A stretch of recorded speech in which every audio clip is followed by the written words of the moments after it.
Gaara is one of the most beloved characters in Naruto, and his redemption arc is one of the main reasons for that. He starts as a one-dimensional bloodthirsty killing machine, but he develops into a more well-rounded, wait, not this Gaara. I don't know who that is. There we go. He developed from a one-dimensional killing machine into a more well-rounded and complex character. There's a million reasons Gaara's redemption works so well, but in this video I want to focus on the three most significant reasons. The first one being he's a perfect mirror of Naruto, which makes his redemption feel earned because we understand where his original ideology stems from. Gaara and Naruto's stories have a lot of parallels, but it's the differences that show why each character went the route they did. Both Naruto and Gaara were born as Jinchuriki, which caused them to be outcast as children. From a young age, neither was inherently evil or full of hatred. However, they were still seen as monsters by everyone around them, from the kids to even adults. Even when Gaara tried helping the people he accidentally hurt, they still didn't treat him like he was human. Naruto went through the exact same treatment from his peers and adults. However, he was lucky enough to find a few people early on that did see him as a person. He found people that cared for him as a person and showed him love and understanding regardless of the beast trapped inside of him. This taught him a lesson that he carries and spreads throughout the entire series, that people can be saved from darkness through understanding and empathy. And this is what he was able to teach Gaara during their fight. Not only that they're similar and he knows how Gaara feels and felt growing up, but also that there's another way to live. Naruto explains to Gaara that the people he found saved him from himself and that they're the reason for his strength.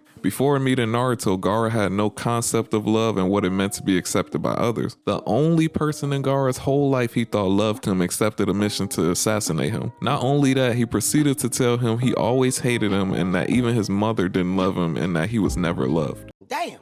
Gaara's past being a more tragic version of Naruto's makes his actions up until that point understandable. Gaara operating from a place of only loving himself and being closed off makes sense even if you don't agree with it. At the same time, Gaara being a mirror of Naruto makes his redemption hit hard because it coincides with one of the main themes of Naruto as a whole. The idea that people can be saved from their deepest and darkest depths through empathy and understanding. Having Naruto be the proof for Gaara that the path he took wasn't the only way was a key part in making Gaara's redemption arc feel earned and not forced. This also adds to my next point because Gaara being a mirror of Naruto shows just how drastic his change and redemption actually was. Like I said earlier, when we first met Gaara, he was just a one-dimensional bloodthirsty killing machine. He had no sense of care or empathy for others, let alone an understanding of love. When he saw a guy step in front to save Lee during the Chunin exams, it was a gesture Gaara couldn't even comprehend. Bro almost had an aneurysm trying to understand the concept of protecting someone else out of love. Gaara only loved and fought for self-preservation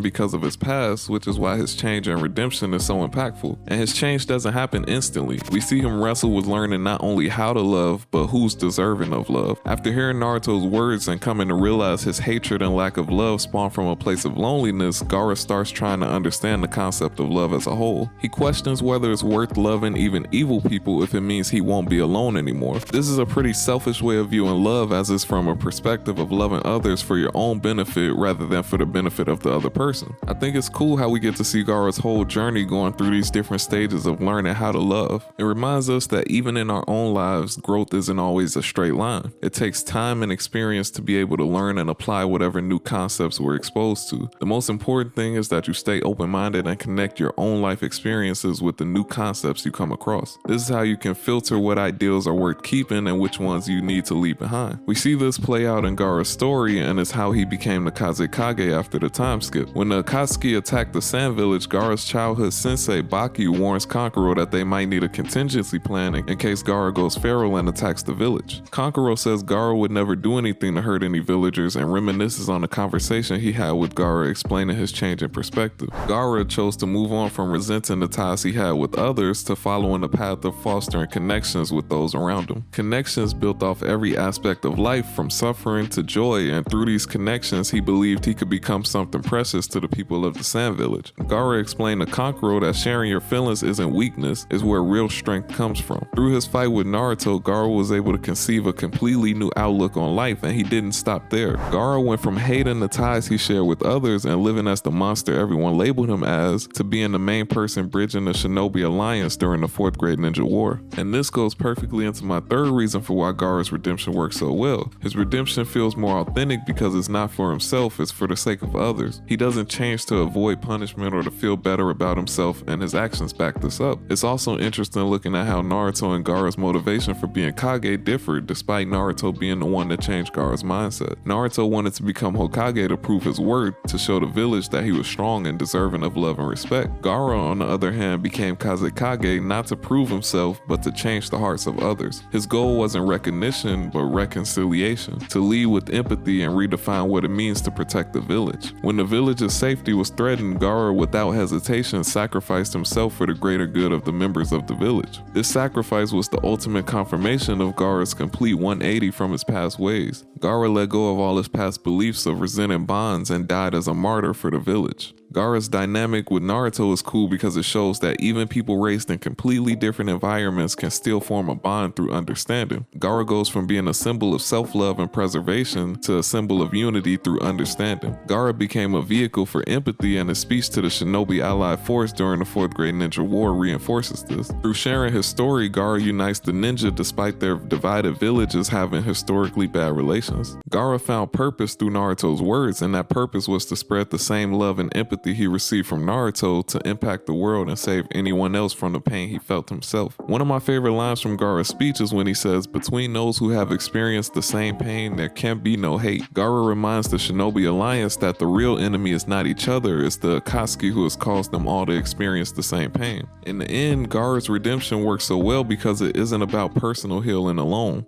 It becomes a mission to heal others. He embodies the idea that the most powerful change is the kind that spreads. There's a quote that says, "Sometimes the people who have been hurt the most are the ones who end up healing others the best." Gaara as a character perfectly represents the main point the show tries to get across. The idea that anyone can be saved from whatever darkness they're going through with empathy and understanding. Gaara's change from hatred to love was organic and authentic because he was the perfect mirror to Naruto. He made a drastic change from his past ways, and he changed for the benefit of those around him. Gaara works so well because his redemption is earned and understandable, very similar to Sasuke. You should check this video out, by the way. If you made it this far in the video, make sure to leave a like, drop a comment down below. I love you, and I'm out. Peace.